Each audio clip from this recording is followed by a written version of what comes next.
is just fantastic.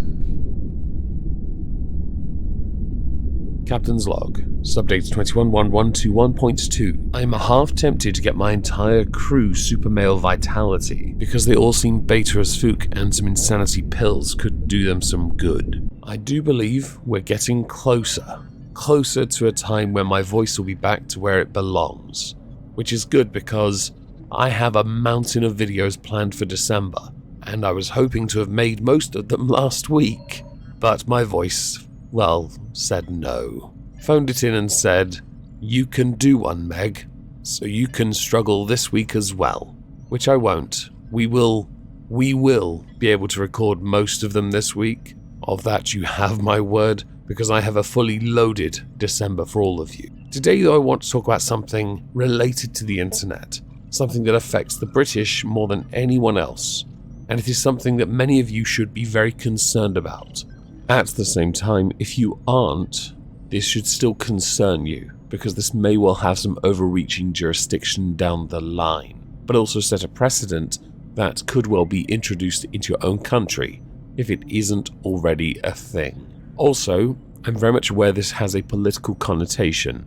I am very sorry about that, but it is important enough that we need to talk about it. So the UK's Online Safety Bill. Internet trolls could face 2 years in prison for psychological harm, which on the face of it is nebulous. Which does mean that in every individual case where somebody who is deemed an online troll is taken to court, everything about their online presence has to be explained with full context given. All this is going to look incredibly flimsy. So as the British government examines new legislation to tackle online abuse, internet trolls might face 2 years in prison for words or material that cause psychological injury. This sounds eerily like the obsession that the T channels have with certain creators that they have deemed problematic, one of whom they've managed to put on such a pedestal that if you defend that person, you're pro something negative, but if you attack them, you're also pro something negative. It's like a never-ending cycle of you guys in tinfoil hats. It's cringe. Now, when I said this is nebulous, what I mean is psychological injury would have to be medically backed, because what they're saying here is otherwise feels before reals. Back in the day when someone would say, "Sticks and stones may break my bones, but words will never hurt me," that somehow did not transpose to current year. And because of that, we're now in a position where words do hurt you, which on one hand I can fully respect. Mental health is very important. But again, it has to be means assessed, otherwise it is just nebulous, and would mean we will be operating under the offense taken tactics, which are hardly productive at the best of times. Following a series of high-profile internet abuse cases involving sports journalists and Premier League sportsmen, the Department for Culture, Media and Sports, Nadine Dorres, has adopted suggestions from the Law Commission to base offences on probable psychological injury, something which the Home Secretary Priti Patel is also pushing for, along with the removal of online anonymity. Now, there are a number of problems with all of this. Firstly, anonymity can be guaranteed if you have a VPN. If I was sponsored by one, yes, I would play an ad here, but I'm not, so I won't. And when it came to the Premier League sportsmen, there were studies and reports conducted, and they concluded that the vast majority of the racial abuse that many of the British football players received after the rather shambolic 2020 Euro final penalty shootout came from non-British people. But it's alright everyone, they'll totally go and deal with those ragamuffins, rapscallions, and I don't know any other bloody British word you can think of, plonkers, tosspots. Sure, let's go with that. Pricks if you're really lazy. Under the watchful eye of Ofcom, the Online Safety Bill aims to hold digital companies more responsible for user-generated dangerous information housed on their platforms, ranging from child sex exploitation to terrorism. Now, what is and is not a terrorist these days is pretty much anything on the right.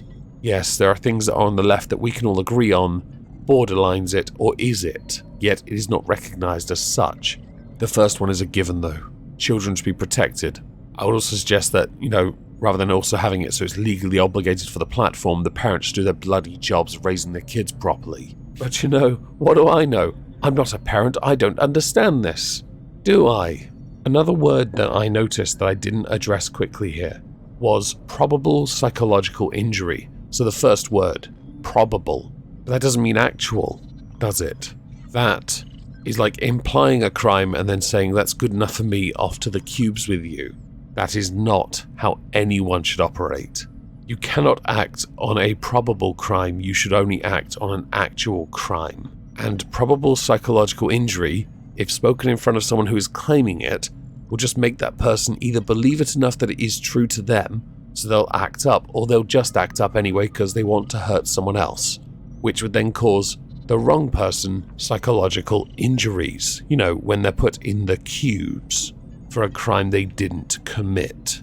I wonder how many times while recording this my voice is cracked. I promise it's not strained, I promise. The Department of Culture, Media and Sport, so Nadine Dorries, is contemplating the Law Commission's proposal that offences be based on the probable psychological injury, with it being believed that it will move the attention away from texts with indecent or grossly offensive content and toward the message's harmful effect. Do I need to say again what probable actually is? I don't think I do. So Nadine Dorries, the Culture Secretary, might include the changes, which would next month be debated in Parliament. The bill's present version focuses on frightening social media corporations with fines of up to $24.6 million, why that's not in pounds is a mystery, if they fail to combat abuse. But modifications may result in individual users being punished on a far greater scale. So threatening communications is one of the new offences, which encompasses messages and postings in which the author intends for their victim to fear that a threat will be carried out. Do I need to restate an argument that has been spoken of many times online? Every social media platform has this. They have tools available to you so you don't see those kind of messages. On Twitter, you can mute a person so you never see anything they ever send you, unless you make it a point to go to their Twitter, in fact. You can block them. If they create another account, block them. If they create another account, block them. If they keep going, and you hadn't considered doing it earlier, and they don't stop, you can in fact report them, because it does count as a legitimate means under Twitter's terms of service to use the report function. The same applies for FaceCuck. The same applies for Instagram. The same applies for anywhere really that you have the ability to mute, block, or report somebody who does not stop. But apparently, people seem to want, or the government seems to think that people want, the government to be controlling the companies to act even further, even though they have the ability to do so already, which is a tad strange. But then again, any excuse to try and fleece more money out of a company that they themselves, the Conservatives more notably more recently anyway, are shielding at the best of times anyway, which is why many accuse them of protecting the multi-billion-dollar corporations, social media companies, some of whom do qualify as such. That, by the way, is a debate for another day. I don't care enough about it. Messages that are made with the intention of causing emotional, psychological, or physical harm to the likely audience will be considered as knowingly false communications. Currently, laws like this do in fact exist, but convictions are based on whether the clip contains indecent or grossly offensive material. This would explain why YouTube have changed their monetization criteria again. So if you are monetized, you'll know this. When you tag up your video and you say turn on monetization, you have all these drop-down boxes. They've added enabling dishonest behavior, and they've changed the definitions in other categories. This might be them acting in advance as a means of avoiding getting fined by the government. Up to $24.6 million. I assume we're going to stick the Queen's face on that, in which case it would become £18.3 million. Yes, I went to a currency converter. You're all welcome, if you're British. I have been very clear in the past, I'm not a fan of these kind of laws. When the government starts stepping into the online sphere and policing what you can and cannot say to other people, you inhibit one's ability to speak freely. Now, I know there's a difference between free speech and free of consequence, but by introducing these consequences legally, you are inhibiting someone's ability to speak, because you are claiming psychological harm, which then gives others the ability to say, You know what? You're not allowed to speak, because I can't risk it financially. See what you've done there? You found a way to control people, and that's not healthy. I know this seems a bit conspiratorial by, well, the usual standards of what I produce anyway, but it is not intended as such. It is merely an observation of what I've seen. God, I hope my voice comes back tomorrow. Anyway, as we're done, I'd like to know what you think, so please do let me know in the comments down below. As a final thing, I shall be streaming on Twitch tonight. If I don't see you there, have a fantastic day everyone, and thank you all very much for tolerating my voice and listening. Ta-ta.